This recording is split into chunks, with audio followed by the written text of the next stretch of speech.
Hi all, welcome back to my lecture series. This is Muktaminal R, Assistant Professor from the Department of Agricultural Engineering at SNS College of Technology. Today we will see the topic on routing depth that comes under the unit soil, water, plant, atmosphere relationship that comes under the subject irrigation and drainage engineering for the students of third year BTech Agricultural Engineering, sixth semester. Before going into the session, let us have a small discussion what we have seen in the previous classes. We have seen about soil moisture forms, soil water tension, soil water potential, what are the infiltration models that are involved in determining the infiltration pattern, and then we have seen about hydraulic conductivity by quoting the basic principle Darcy's law. Today's topic is going to be on routing depth, effective root zone depth, what is the field observation that we can see and the importance that is involved in it. So let us explore why does one crop survive longer between the irrigations while another wilts quickly? Because it depends upon the soil texture and its properties. So rooting depth is also referred to as the effective root zone depth, is the soil layer from which a mature crop extracts the majority of its water and its nutrients, as I have shown in this pictorial representation. It is a fundamental parameter in irrigation scheduling as it defines the size of the soil reservoir used to calculate the available water capacity and the appropriate irrigation frequency.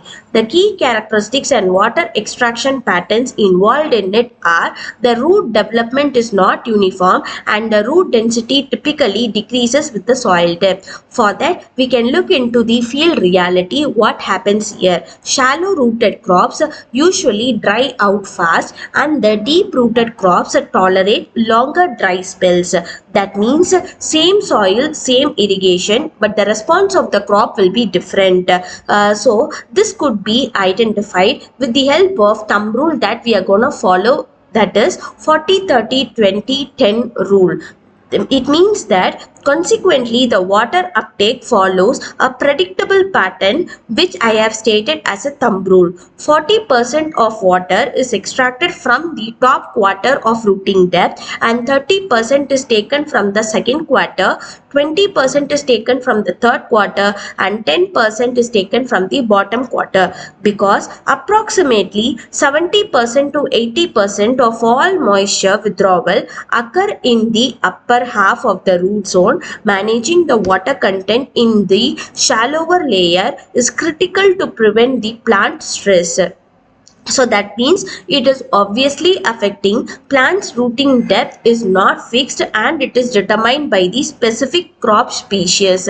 So the importance of rooting depth in irrigation is used to determine the available water capacity, irrigation frequency and depth of irrigation. So that comes to the conclusion that if the depth that we have calculated is wrong, obviously the irrigation decision that we have taken is also wrong. So here, in order to monitor everything, it is necessary for us to monitor the root zone moisture. Plant rooting depth is not fixed.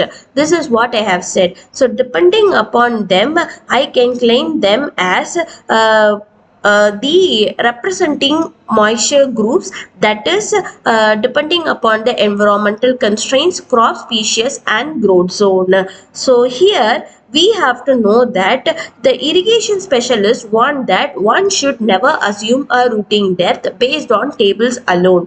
Instead, it should be verified in the field by digging a shallow pit or using an auger to observe actual penetration pattern.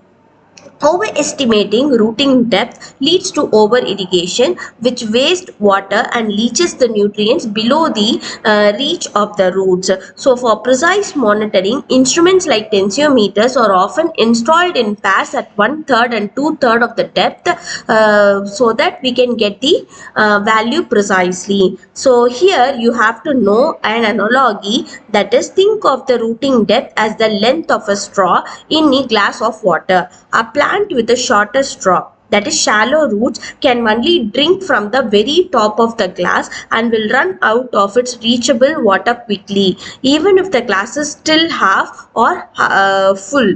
So a plant with the longer straw, that is deep roots, can reach the water at the bottom, allowing it to survive much longer between the refills. So the consequences of overestimation, as we have given, is because of over irrigation, nutrient leaching, water wastage, and it also reduces the root efficiency by overestimating depth is costlier than underestimating. So here we can also claim them by representing the rooting depth for common crops, that could be claimed under three categories, that is shallow crop, medium crop, and deep crops. Shallow crops like onion, potatoes, cabbage, and cauliflower falls under 0.6 meter to lesser than 0.6 meter, that is lesser than 2 feet. The medium crops ranges obviously between 0.6 meter to 1.2 meter, that is 2 to 4 feet. Some of the crops that fall under medium crops are wheat, beans, etc. And similarly, deep roots, that is over 1.2 meter, is more than 4 feet. Some of them are maize, sugarcane, cotton, etc. So this is how we can identify the depth of the crop and estimate them to avoid the overestimation. This is the summary that we have seen today, and today's assessment question is, where does maximum water uptake occur in the root zone? Options are bottom quarter, middle zone, upper half, entire depth equally. So this question falls under the thumb rule that we have spoken about, that is 40-30-20-10 rule, which claims that answer is to be the upper half of the root portion. So the answer is option C. So these are the references that I have taken for today's class.